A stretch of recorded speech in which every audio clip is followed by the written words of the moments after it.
Welcome to all. I am Satish Kumar. Wiring maintenance and techniques എന്ന ടോപ്പിക്കിന്റെ അടുത്ത വീഡിയോയിലേക്കാണ് നമ്മളിന്ന് പോകുന്നത്. ഇന്നിപ്പോ നമ്മൾ ചെയ്യാൻ പോകുന്നത് ഒരു LED സീരിയൽ ലൈറ്റിന്റെ ഡ്രൈവർ സർക്യൂട്ടാണ്.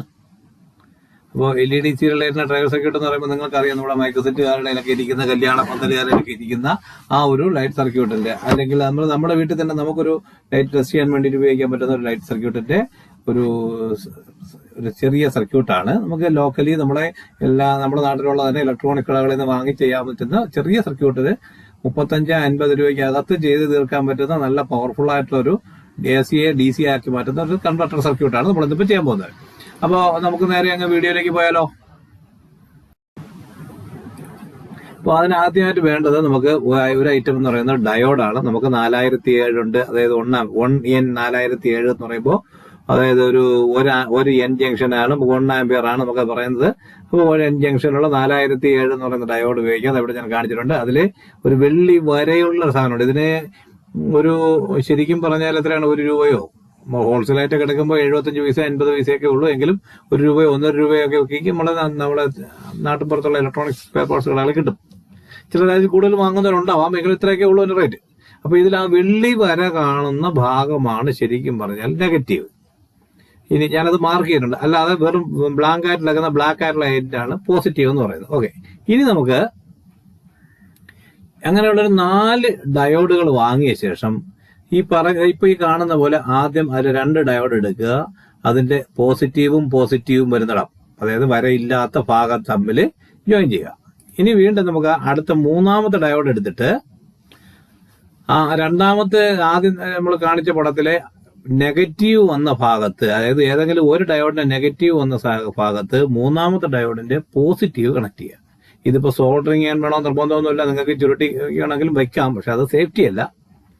ഇനി അടുത്ത സ്റ്റെപ്പ് എന്ന് പറയുന്നത് 4ാമത്തെ ഡയോഡ് എടുത്തിട്ട് ഈ ചിത്രത്തിൽ കാണുന്ന പോലെ തന്നെ നമുക്ക് ഷെട്ട് ചെയ്യുക. ഇപ്പൊ നിങ്ങൾക്ക് നോക്കിയാൽ അറിയാം, ഒരു നെഗറ്റീവും പോസിറ്റീവും ചേർന്ന് വരുന്ന 2 എൻഡുകള്, 2 പോസിറ്റീവ് എൻഡുകൾ ചേർന്ന് വരുന്ന 2 എൻഡുകള്, ഒരു എൻഡ്, പിന്നെ അതുപോലെ 2 നെഗറ്റീവുകൾ ചേർന്ന് വരുന്ന ഒരു എൻഡ്. ഇത്രയെണ്ണം നമുക്കിവിടെ കാണാൻ പറ്റും. ഓക്കെ,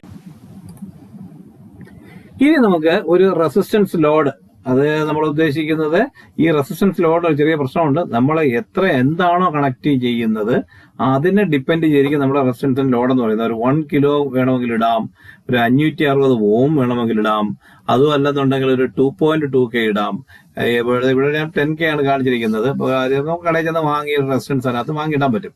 ഇനി റെസിസ്റ്റൻസ് ഇട്ടില്ലെങ്കിലും അവിടെ പ്രശ്നമൊന്നും വരുന്നില്ല, നമുക്ക് അല്ലാതെ തന്നെ കണക്ട് ചെയ്യാൻ പറ്റും. ഓക്കെ, എങ്കിലും നമുക്ക് കണക്ട് ചെയ്യാൻ പറ്റും. ഇനി ഇതൊരു പ്യുവർ DC ആയിട്ട് തന്നെ പോകണം എന്നുണ്ടെങ്കിൽ നമുക്ക് അതിനകത്ത് ഇനി അടുത്ത് കാണുന്ന ഈ കപ്പാസിറ്ററോട് ഫിറ്റ് ചെയ്യേണ്ടി വരും. അപ്പൊ ഇതൊന്നും ഇല്ലെങ്കിലും കുഴപ്പമൊന്നുമില്ല. ഈ റെസിസ്റ്റൻസും കപ്പാസിറ്ററും ഒന്നും ഇല്ലെങ്കിലും ശരിക്കും പറഞ്ഞാൽ നമുക്ക് വർക്ക് ചെയ്യും. പിന്നെ റെസിസ്റ്റൻസ് ഉണ്ടെന്നുണ്ടെങ്കിൽ നമുക്ക് കുറച്ചുകൂടെ എളുപ്പമായിരിക്കും, കുറച്ചുകൂടെ പ്രൊട്ടക്റ്റീവും ഒക്കെ ആയിരിക്കും. ഒരു കപ്പാസിറ്റർ ഉണ്ടെങ്കിൽ കുറച്ച് നല്ല പ്യുവർ DC കിട്ടും. അതൊന്നും നിർബന്ധമില്ല, അതൊക്കെ നമ്മുടെ ചെലവ് കൂട്ടുന്ന പരിപാടികളാണ്. ഓക്കെ, ഇനിയിപ്പോ നമുക്ക് അടുത്ത വേണ്ട സാധനമാണ് ഈ കാണുന്ന 155J 450 വോൾട്ട് എന്നുള്ള ഒരു പോളിസ്റ്റർ കപ്പാസിറ്റർ. ഈ സാധനം നമുക്ക് വേണം. ഇതാണ് നമ്മുടെ വോൾട്ടേജിനെ നിയന്ത്രിക്കുന്ന സാധനം. 155J 450 volt. ഇനി അതോടൊപ്പം തന്നെ നമുക്ക് ഇങ്ങനെ ഒരു റെസിസ്റ്റൻസ് വേണം. ആ റെസിസ്റ്റൻസിന്റെ വാല്യൂ എന്ന് പറയുന്നത് 1 മെഗാ ഓം ആണ്. ഇവിടെ നമുക്ക് ആ റെസിസ്റ്റൻസ് കറക്റ്റ് അത് തന്നെ പറ്റുമെങ്കിൽ ഒരു 100Kക്ക് മുകളിൽ 100K കിലോ ഓമിന് മുകളിലുള്ള ഏത് റെസിസ്റ്റൻസാലും മതി. എങ്കിൽ നമുക്ക് 1 മെഗാ ഓമിന്റെ റെസിസ്റ്റൻസ് കിട്ടിയാൽ കൊള്ളാം. ഓക്കെ, ഇനി ഇതാ ഇങ്ങനെ കണക്ട് ചെയ്യുക. ഈ 2 താഴെ കാണുന്ന 155Jക്ക് ഉള്ള കാലുകളിൽ ചേർത്ത് ഇവനെ അങ്ങോട്ട് ചുറ്റി സോൾഡർ ചെയ്യാൻ പറ്റുമെങ്കിൽ സോൾഡർ ചെയ്യാം. ഓക്കെ, ഇതിൽ പൊളാരിറ്റിയോ കാര്യങ്ങളോ ഒന്നും തന്നെ ഇല്ല.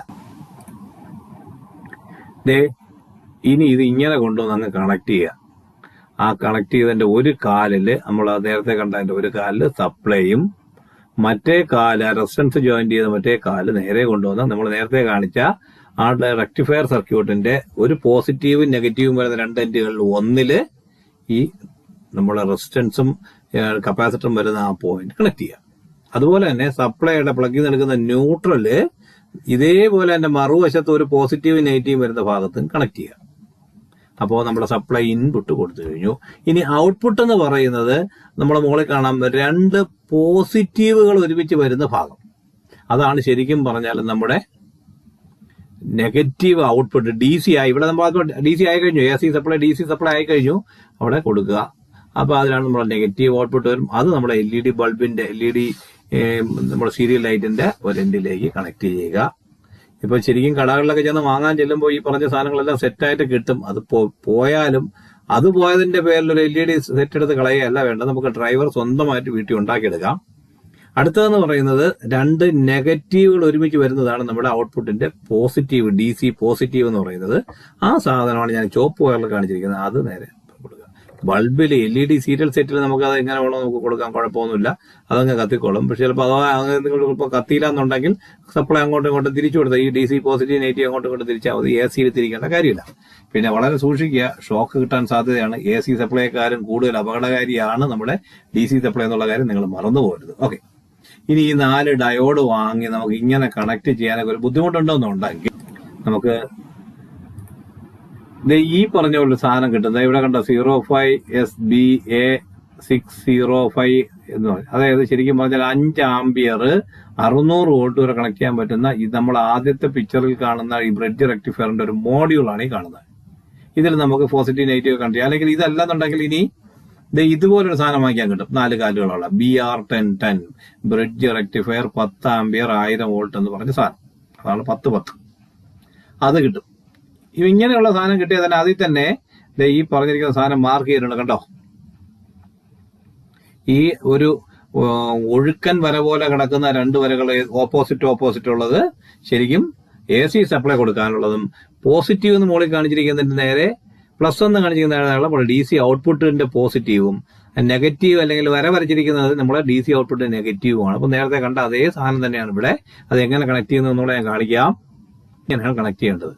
ആ ഒഴുക്കൻ മട്ടിൽ ഇങ്ങനെ സൈൻ വേവ് വരച്ചിരിക്കുന്ന ഭാഗത്ത് നമ്മുടെ AC സപ്ലൈ 2 പോസിറ്റീവ് നെഗറ്റീവ് നമ്മുടെ പ്ലഗിലുള്ള സപ്ലൈ കൊടുക്കാം.